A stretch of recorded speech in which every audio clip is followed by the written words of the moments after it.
Bonjour et bienvenue au sommet des plantes médicinales. Je suis ravi de me retrouver aujourd'hui avec Stéphane Tétard. Bonjour Stéphane. Bonjour Loïc. Tu es naturopathe et biohacker. Alors Mmh. tu vas prendre le temps de nous expliquer ce que c'est que le biohacking. Et tu viens nous parler aujourd'hui d'un sujet que tu as abordé dans un de tes livres, puisque tu es aussi auteur de nombreux livres sur la santé naturelle, qui est les nootropiques, voilà, dans ton livre. Neurohacking et nootropiques. Et donc tu viens nous présenter en fait ce que sont les nootropiques. Et puis on va voir que dans les plantes, il y a finalement beaucoup de nootropiques. Ah, c'est juste incroyable. Eh bien, alors avant j'étais journaliste, donc je souffrais déjà d'une grande curiosité. Et à un moment, j'ai fait un burn-out. Donc j'ai cherché à comprendre pourquoi, alors que je pensais tout bien faire, pourquoi tout s'est un peu écroulé dans ma vie à 35 ans, alors que je ressemblais même plutôt à un athlète à l'époque. Et donc, je me suis intéressé aux différentes sciences de la santé. Alors au début, je me suis intéressé à ce qui était classique et j'ai vu qu'il y avait des paradoxes. C'est-à-dire que ce que dit la médecine, des fois, c'est pas cohérent avec ce que dit la science. Je commençais à me dire, tiens, c'est quelque chose de bizarre. Et j'ai commencé à chercher aussi qu'il y avait des médecines dites traditionnelles et qui sont vraiment reconnues par l'OMS, qui sont des médecines qui sont utilisées depuis des siècles et qui sont pertinentes. C'est-à-dire qu'elles permettent à l'être humain d'être en pleine santé. Et plus je suis en pleine santé, moins je suis malade. Et donc, je me suis intéressé à la médecine traditionnelle chinoise, à l'Ayurveda. Médecine indienne. Pardon? La médecine indienne. Oui, l'Ayurveda qu'on appelle la médecine indienne, qui est très très complète, très fascinante, et très soutenue par la science pour certains aspects, et pour d'autres, côté énergétique, encore dans le mystère. Mais c'est assez amusant de voir que, je fais une parenthèse, mais que l'Ayurveda, quand on regarde ce que dit l'Ayurveda sur les plantes, la science le confirme quasiment à 100%.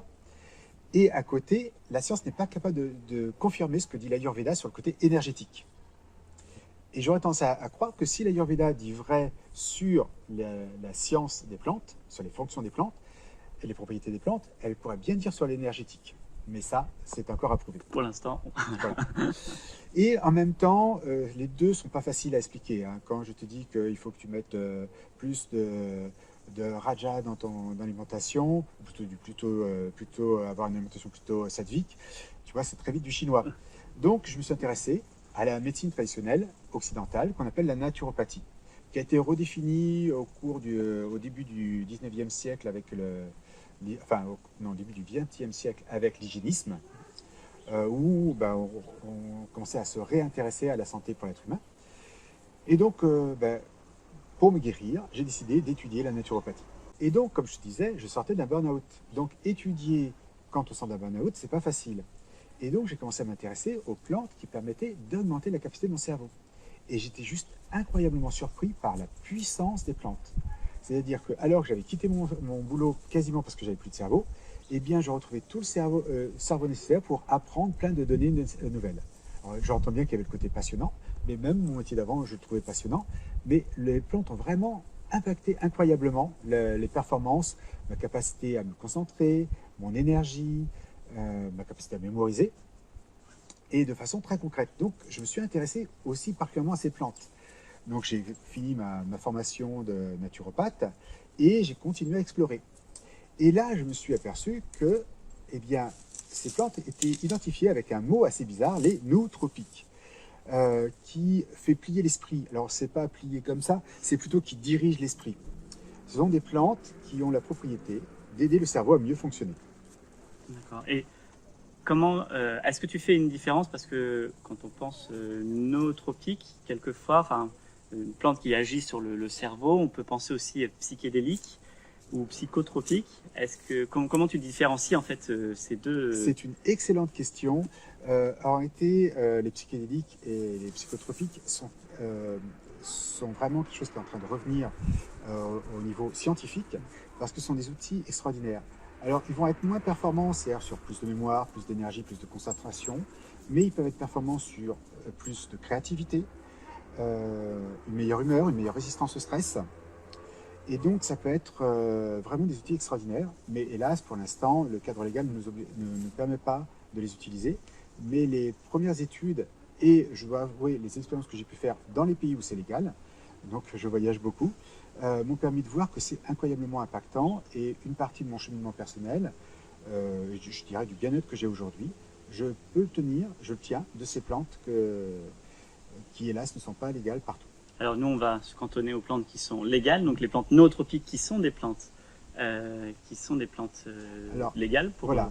C'est-à-dire qu'en réalité, il faut savoir qu'il n'y a pas une région du monde où on ne prend pas une substance qui modifie l'esprit. Alors, on a parlé des psychédéliques, donc il n'y a pas un pays qui n'a pas de chaman qui prend, ou l'équivalent, qui prend des plantes. Tous les pays ont une plante traditionnelle. Mais ça, c'est pas tout le monde. Par contre, tout le monde va prendre du café, du thé.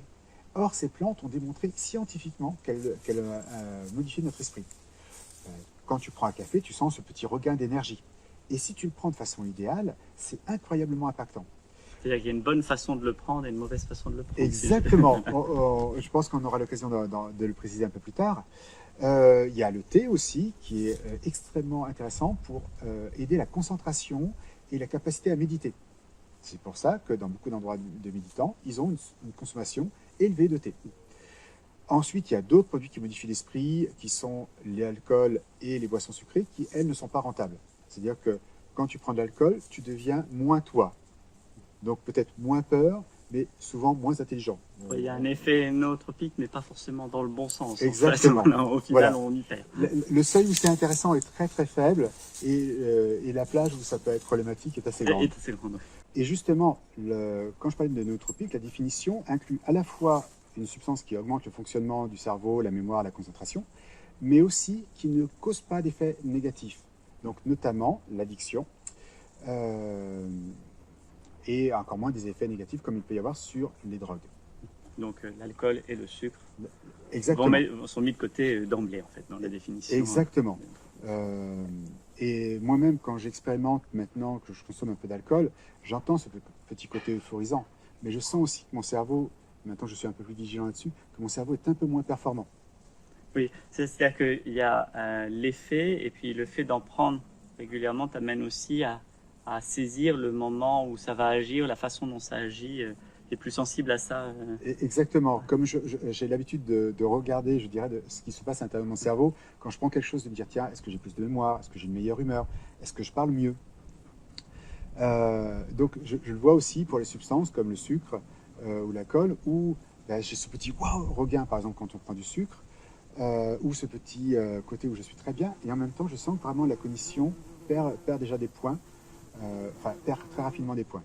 Merci beaucoup Stéphane pour cette introduction aux nootropiques et à la façon dont on va pouvoir les utiliser. Dans le sommet des plantes médicinales, tu iras un petit peu plus loin en nous présentant comment on va pouvoir les utiliser, quels nootropiques, quelles sont ces plantes nootropiques dont tu nous vantes les bénéfices. Donc je vous invite à nous rejoindre au sommet des plantes médicinales en cliquant sur le lien qui est juste en dessous. À tout de suite.